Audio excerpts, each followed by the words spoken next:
So all there is what's happening. This is what's happening, and this is freedom.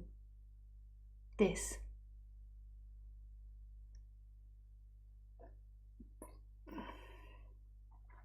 This is everything you look for. You can go to India, you can go to Spain, you can go to Timbuktu, you can live on the moon, you can find the perfect house, you can find the perfect partner, and none of that will be enough, because all you ever wanted was what was actually happening. But your mind, your person, believes that what you want is an actual thing, and that you've got to own the thing. But the truth of it is that you and the thing don't really exist. So it's like two impossibilities trying to make something permanent, which is totally and completely and utterly impermanent. So you try to hold on to something that cannot be held on to, and the one that's trying to hold on to something doesn't actually exist. So the one that's trying to hold on will also change its mind about what it actually wants, because it's not an actual solid entity. It's something that's continuously moving and growing and evolving and doesn't exist as something. There is no thing. There is appearances happening in an apparent pattern, but it doesn't belong to anyone.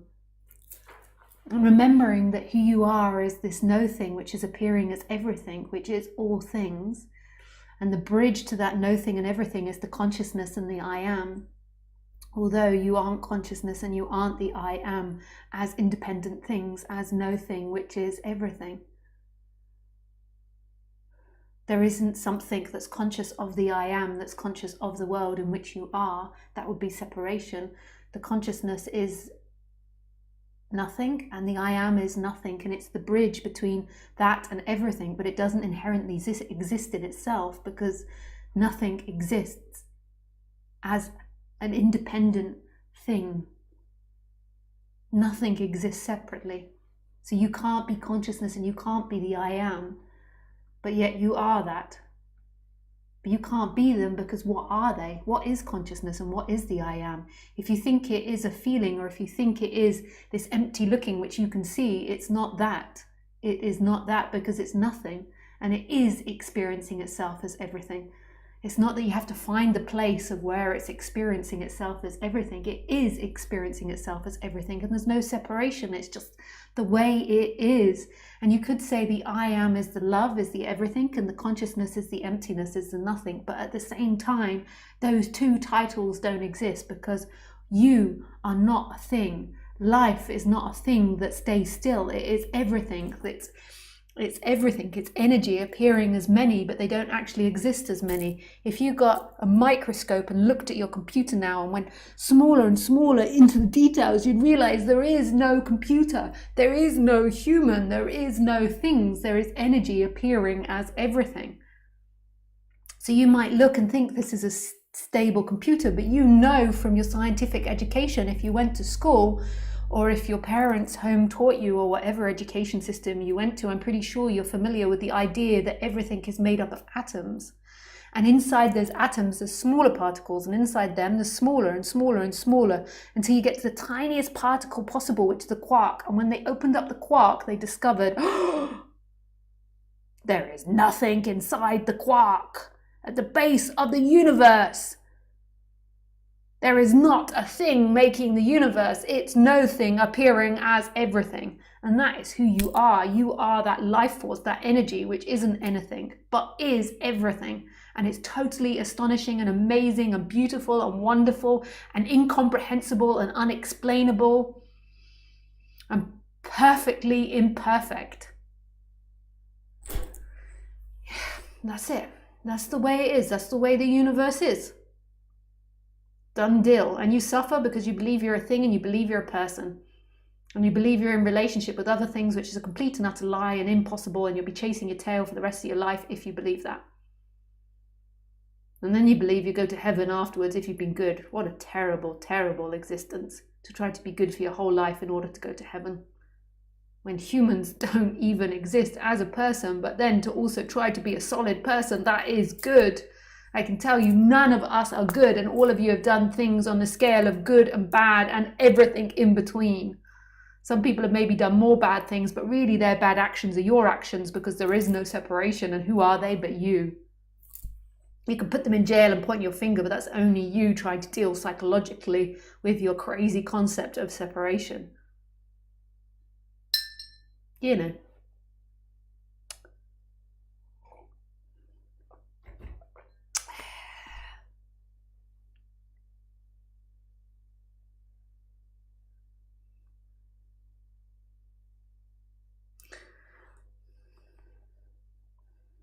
Pretty fly for a white guy. Boom, picky dunk, dunk, bong, bong, bong, bong, bong. I really enjoyed having music lately, but I kept getting banned. So then I get in trouble with YouTube.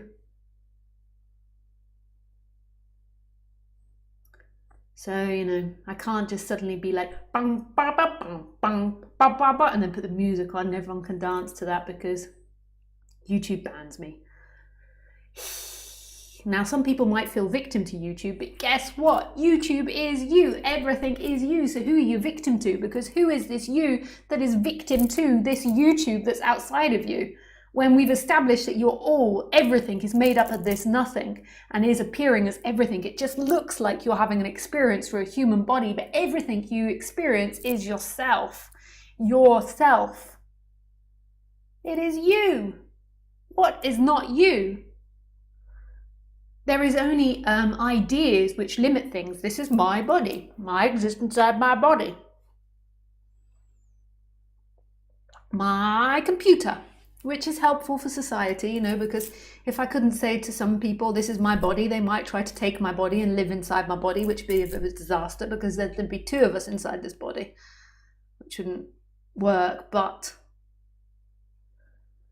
So that works on the human level, but on the absolute level, there is nobody inside these bodies. Who is this you that's inside the body? Who's having an experience? An idea is having an experience that's always changing.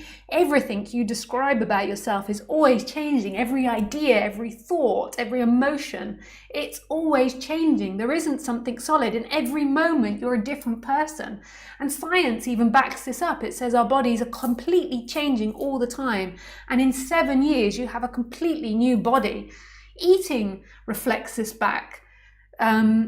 Drinking reflects this back. You eat food from the outside, you put it in your body and it becomes your body, and then you let it out and it becomes food for something else. There is nothing which belongs to anybody. There is nothing that's yours. That body is not yours. That ugliness, that beauty, that indifference isn't yours. That emotion isn't yours. There is nothing which is yours. Boop, boop. It's not going to happen when I'm in the middle of a rant. Florin. Sorry. I will go to you after the rant. After the rant, me and Florin will have a conversation. But at the moment, I'm on rant about nothing. I'm ranting about nothing. It's not even me, because who is it that's speaking? Your imagination might say Lisa is speaking, she is a woman and she is speaking, but that's not true. How could a woman be speaking this? It's just appearing out of we don't know where, out of a place that's undefinable, that we can only label with words, but we can never actually find and grab it and say, there is the place in which Lisa is speaking from. The experience always is that it arises from nothing, from an invisible source, from this absolute mystery, which is totally exciting and wonderful and brilliant and love. Because that's the same as the outside. If you look at the outside, where did the outside come from? Your mind says it came from the past, but your experience is that it simply appears from a place that you cannot find. It's magic. These words appear from magic. The outside appears from magic. Your partner's words are appearing from magic. Yes, but he's an asshole and he doesn't do this and he didn't do the washing up. Yeah. And in 100 years, you're dead. Well, maybe not quite 100 years, depends on science. In 80 years, you're dead, and you spent your life moaning about your husband.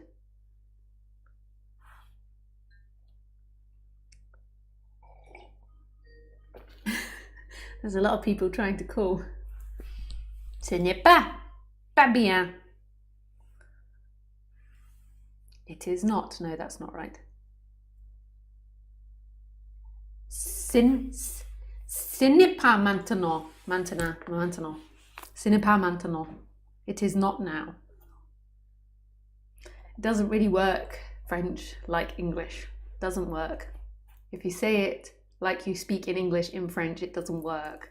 Maybe it's like, now it is not. Maintenant, ce n'est pas. Or maybe it's, ce n'est maintenant pas. Ce n'est maintenant pas. It's hard to know. Yeah.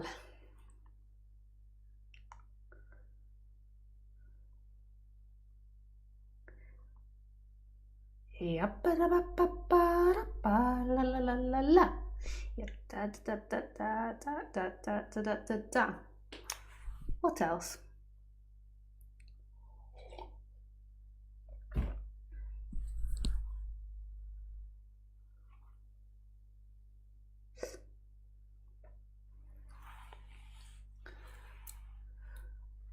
What creates your unhappiness is firstly the belief that you exist as a separate entity, and that you have rules, that you have ways of being, that you are limited. And that's true on the character level, but on the absolute level, that's not who you are. Who you are is this free expression that has no limits and no bounds.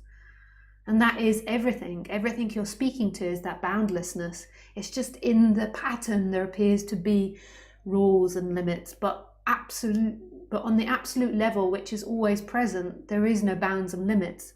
So in your humanness, when you're contracted into the character and you believe that you are a person, then your underlying feeling is of seeking, that you're uncomfortable, that there is something wrong, and so your energy seeks for a better future and to avoid a bad past. And you believe that if you get enough money, if you get a better job, if you get a better husband, if you get a better wife, if you get better clothes, if you get better looks, if you get a better dog, if you get a better garden, if you take away all the stress, that you will be happy. And that's not true. Your happiness is your presence. Happiness is your nature. Your nature is free. Your freedom is free. And that's here right now. It's in this. It's in everything. Things will come and go. Your house will be beautiful and then ugly and then beautiful and then ugly and fashionable and not fashionable. And you'll be young and then you'll be middle-aged and then you'll be old and then your garden will be overgrown and then neat and tidy and then the leaves will fall and then it will be crazy again. So in the world of things, you'll never get to the end of it. You'll never find this place of perfection that you're looking for. The perfection is now. And when you remember that, then life will begin to sort its way out.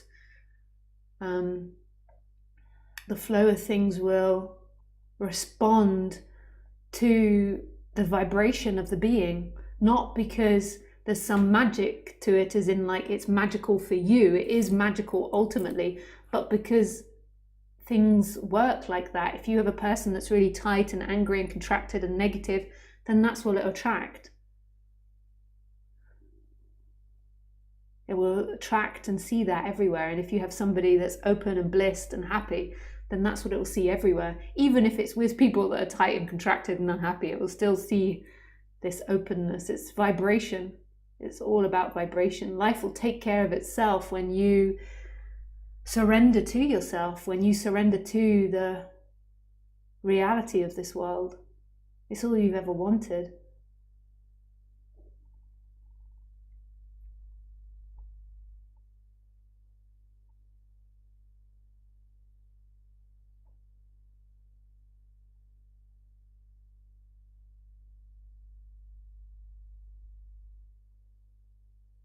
All you've ever wanted.